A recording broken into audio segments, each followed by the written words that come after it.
Kita akan ngomongin soal Gibran Raka Buming Raka, wakil presiden dari Prabowo Subianto. Lucu ketika bahkan di hari pelantikan, di tengah-tengah lagi ada prosesi pelantikan, Pak Muzani sebagai ketua MPR itu menyapa seluruh hadirin yang ada di gedung MPR, menyapa Pak Jokowi, menyapa Pak Ma'ruf Amin, menyapa para tamu undangan, wakil-wakil dari negara-negara sahabat, kemudian juga menyapa para mantan presiden dan mantan wakil presiden, semua orang tepuk tangan. Tapi kenapa ketika Gibran yang disebut, itu orang-orang ada yang tepuk tangan, ada sebagian kecil yang kemudian teriak, nyorakin Gibran Raka Buming Raka. Ini kan keterlaluan. Maksudnya itu begini, kalau memang kalian gak sepakat atau Gibran adalah orang yang bukan kalian pilih di Pilpres kemarin, itu harusnya sudah selesai ketika misalkan KPU udah mengumumkan hasil rekapitulasi suara. Kan diumumkan, KPU mengumumkan bahwa pasangan Prabowo Gibran yang menang pemilu 2024.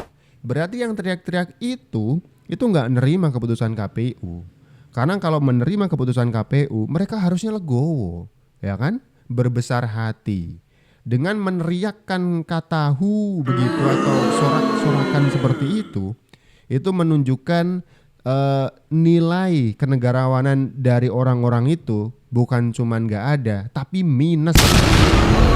Gimana enggak? Harusnya kita sebagai masyarakat demokrasi, wakil rakyat yang ada di DPR sana tuh harusnya cerdas-cerdas, ya kan?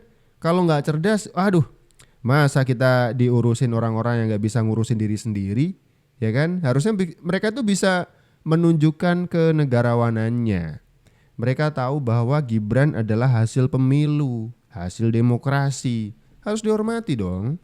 Apalagi ketika misalkan para pendukung Pilpres dari pasangan calon yang kalah ini nggak terima dengan hasil pemilu. Mereka kan sudah diberi kesempatan untuk mengajukan ketidakpuasan mereka dengan hasil pemilu ke Mahkamah Konstitusi. Masih ingat kan hasil putusan dari Mahkamah Konstitusi tentang perselisihan hasil pemilu kayak apa? Bener, Prabowo Gibran itu yang ditetapkan oleh Mahkamah Konstitusi sebagai pemenang Pilpres 2024. Ya simpel. Karena bukti-bukti dari para penggugat, baik itu kubu 01 maupun kubu 03, itu tidak ada yang bisa menguatkan gugatan mereka. Ya kan? Itu soal lain. Maksud saya tuh begini, ketika kita sudah mendapatkan hasil dari sistem demokrasi yang sudah bekerja dengan baik, ya kan, bahkan yang nggak puas sudah diberi tempat untuk protesnya didengarkan dan disidangkan juga di MK. Ya udah, kalah memang sakit, itu kata Babang Pacul. Jadi kita masih ingat sebuah podcast ya oleh Deddy Corbuzier dan juga Babang Pacul yang membahas tentang kekalahan PDIP di Pilpres 2024, ya kan. Kata Babang Pacul, ya emang kalah itu sakit. Kalah sakit bos gitu.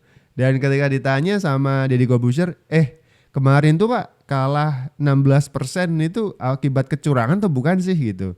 Entah itu Babang Pacul ngejawabnya dengan sadar atau enggak, tapi kalimatnya tuh itu bukan kecurangan. Ya kita kalah-kalah aja. Itu saya suka. Kalah-kalah aja. Nerima aja karena emang kompetisi, harus ada yang menang, harus ada yang kalah kan? Apa semua kompetisi harus junjungan Anda saja yang menang? Waduh, gak usah kompetisi. Langsung aja Anda duduk di kursi presiden misalkan. Gak usah ada pemilu. Dengan ikut ke pemilu, membiarkan rakyat yang milih, Anda harus siap-siap rakyat gak milih Anda. Resikonya kan di sana. Masa ketika kalah terus nangis rewel, terus teriak kepada pemenang Pilpres, itu sangat jauh dari sifat kenegarawanan. Harusnya saya sih sedikit malu kalau misalkan saya diwakili oleh wakil rakyat seperti itu. Ya kan? Iya dong. bagaimana mereka menyuarakan suasana hati rakyat itu dengan cara yang nggak bener lah. Itu sangat tidak berjiwa besar. Harusnya wakil rakyat itu berjiwa besar, ya kan? Kemudian mereka juga menyaksikan Gibran itu diambil sumpahnya. Jadi pelantikan MPR itu sebenarnya agak bisa diperdebatkan. MPR tidak melantik, tapi MPR menggelar acara pengambilan sumpah jabatan presiden dan wakil presiden terpilih. Ya kemudian disaksikan oleh banyak orang. Jadi di waktu itu orang-orang yang meneriaki Gibran ini juga melihat Gibran diambil sumpahnya. Jadi ketika pengambilan sumpah selesai, mereka masih meneriaki teriakan "hu" ke Gibran. Ini udah saya ngerti lagi. Ketika Gibran sudah diambil sumpahnya, berarti dia sah resmi menjadi wakil presiden Republik Indonesia, wakil dari Prabowo Subianto. Orang-orang yang masih meneriakan kalimat "hu" ini nggak ngerti alasannya apa lagi. Kalau mereka punya kritik, disampaikan aja kritiknya, ya kan? Jangan sampai jadi batuk, misalkan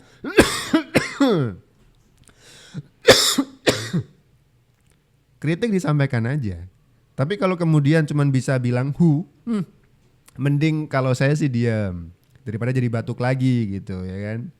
Disampaikan kritiknya, cara mengkritiknya yang benar. Misalkan ada program-program yang tidak dijalankan, ada kemudian Mas Gibran melakukan hal-hal yang tidak seharusnya dilakukan Mas Gibran sebagai wakil presiden, dikritik. Tapi kalau ini masih pelantikan, udah diteriakin "hu", itu menunjukkan level kecerdasan emosional, ya kan? Itu ibaratnya orang-orang yang peradaban tertinggal lah, yang kayak gitu. Kita ngerasa malu aja punya wakil rakyat yang seperti itu. Apalagi setelah dilantik ini Mas Gibran langsung satset ya, mendapatkan penugasan dari Pak Prabowo. Misalkan hari Minggu pagi dilantik, hari Minggu malam sudah menerima kunjungan dari Perdana Menteri Korea Selatan misalkan. Kemudian hari Senin pagi itu ditamuin sama wakil presiden Cina. Wakil presiden Cina datang berkunjung ke Istana Wakil Presiden Republik Indonesia. Jadi Mas Gibran menerima kunjungan dari Wapres Cina. Wih, ini serius ya kan? Jadi udah diakuin sama negara-negara sahabat gitu, negara-negara tetangga, bahkan negara adik kuasa macam Cina. Pak Prabowo juga mendapatkan kunjungan khusus utusan khusus dari Amerika begitu. Ini menarik ketika kita ngebahas orang-orang yang masih menjadi wakil dari para barisan sakit hati gitu ya. Mereka mencoba untuk ngasih statement sama seperti statement mereka yang awal melihat Gibran tuh, ini anak masih ingusan. Kemudian Mas Gibran itu nggak bisa kerja, kata Ahok. Kalau kata Pandana Baban tadi ya, Gibran tuh anak ingusan, dia masih perlu banyak belajar gitu. Kalau kata Ahok, Gibran tuh kerjanya apa sih? Kemudian disinggung juga Pak Joko, kan kayak bapaknya, kayak Pak Jokowi nggak bisa kerja juga kan? Itu kata Ahok gitu ya. Ini coba deh kita bahas satu persatu. Gibran itu pernah memimpin Solo, di mana Solo itu mendapatkan pertumbuhan ekonomi di atas pertumbuhan rata-rata provinsi dan nasional. Itu di 2023 itu angkanya 5,57%. Mentereng kan? Kemudian di salah satu podcast Kumparan begitu, ketika diwawancara, Gibran itu memimpin Solo pernah mencatatkan pertumbuhan ekonomi yang paling pesat pasca Covid. Di saat daerah-daerah lain sedang memperbaiki situasi ekonomi mereka di daerah masing-masing, Solo itu udah melesat dulu di angka yang tinggi gitu. Itu membuat Gibran disebut sebagai pemimpin yang berhasil menjaga, melindungi, serta memulihkan perekonomian Solo setelah terserang gitu ya, terterjang COVID-19. Prestasi dong. Kemudian ada juga beberapa pembangunan infrastruktur zaman Gibran itu memimpin Solo banyak banget. Seperti pembangunan shelter Manahan, revitalisasi Ngarsopuro dan koridor Gatot Subroto, pembangunan masjid, ini yang paling kita kenal ya, Masjid Raya Syekh Zayed di Solo.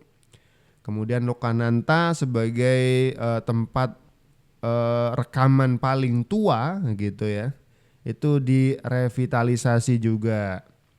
Kemudian kota Solo itu udah bisa menyaingi Jogja dan juga Semarang secara penerimaan keuntungan dari wisata, karena kota Solo pernah mencatatkan wisatawan yang masuk ke Solo itu lebih bagus, lebih banyak atau paling tidak mengimbangi antara dua kota yang lebih dulu dikenal sebagai kota dengan banyak pariwisatanya, misalkan Jogja dan juga Semarang. Kemudian kota Solo juga mendapatkan penghargaan apresiasi dari Lembaga Setara Institut karena usaha dari Pemkot Solo dipimpin oleh Gibran dalam membangun harmoni antar umat beragama, masuk kategori kota toleran di Indonesia. Ini kan sinyal bagus. Gimana bisa sebuah wilayah itu terlindungi toleransinya, karena Solo kan beragam. Ada banyak perbedaan kepercayaan agama, ada banyak kultur yang bercampur di sana, kebudayaan. Itu harus mendapatkan perlindungan masing-masing ya, masing-masing dari pemerintahan daerah. Kalau nggak dilindungi pasti bakal jadi kayak Jakarta, mudah banget diadu domba ya kan. Kemudian ada yang sampai di penjara, kita masih ingat ya. Ini beda dengan Solo. Solo justru mendapatkan penghargaan kategori sebagai kota toleran di Indonesia. Kemudian di Gibran juga ada yang namanya Solo Technopark. Di situ ada banyak sekali e-commerce, ada banyak sekali tentang bisnis digital yang ngumpul jadi satu. Jadi kemajuan digital di Solo itu dimulai dengan revitalisasi Solo Technopark di bawah tangan Gibran Rakabuming Raka. Jadi untuk Solo Technopark itu memang jadi ruang publik kreatif gitu kata Gibran ya. Dan sekarang Solo Technopark sudah punya pembaruan banyak fasilitas seperti olahraga dan juga tentu ruang riset dan pengembangan teknologi. Dan masih banyak lainnya ya. Itu tuh membuktikan Gibran tuh bukan anak ingusan. Dia udah punya banyak prestasi waktu di Solo. Jadi buat orang-orang yang masih tutup mata tentang prestasi Gibran, coba deh buka matanya, coba googling itu smartphone digunain, biar bukan cuman handphonenya aja yang cerdas, orangnya juga mesti cerdas. Jangan kemakan video-video hoax ya kan, yang nyebut bahwa Gibran tuh anak kecil gak bisa ngapa-ngapain. Kita mulai dari ngebahas prestasi Gibran di Solo, dicek aja. Ya kan? Jadi ketika menyoraki Gibran di dalam ruang sidang pelantikan presiden dan wakil presiden, itu orang-orang yang tidak memanfaatkan smartphone-nya sebagaimana mestinya. Orangnya kalah smart sama handphonenya. Kasihan ini, kasihan bener. Karena menunjukkan ketidakcerdasan seseorang itu kan reaksional ya, emosi aja bawaannya. Nah ini ketika ngelihat lawan politiknya yang justru dilantik jadi presiden dan wakil presiden, mereka setengahnya hatinya gak terima. Sayangnya cara mereka mengungkapkan ketidakterimaan mereka itu dengan teriak hu gitu. Itu pertama itu malu-maluin. Gimana enggak, ada banyak utusan dari negara tetangga, negara sahabat yang hadir juga waktu itu di gedung MPR. Itu kan waduh, ngasih tahu bahwa SDM kita serendah itu gitu. Padahal kan untuk negara demokrasi kalah dalam pemilu tuh biasa. Ya lanjut lagi kan, bukan berarti kalau kalah terus negaranya bubar kan, enggak. Itu negara-negara tetangga itu ngelihat, aduh SDM kita tuh masih serendah ini, diwakili oleh orang-orang yang cuman bisa teriak hu. Walaupun punya 100 kursi di DPR percuma kalau 110-nya kualitasnya kayak begini. Apa yang bisa kita harapkan gitu kan? Ya nggak sih? Kalau menurut kalian seperti apa? Coba tulis komentar kalian di kolom komentar di bawah. Apa pendapat kalian ngelihat Gibran Raka Buming Raka? Suka tidak suka, dia adalah wakil presiden terpilih, diambil sumpahnya, dan posisi atau statusnya sebagai wakil presiden dilindungi undang-undang. Tapi mereka-mereka yang nggak suka malah menyoraki. Pendapat kalian seperti apa?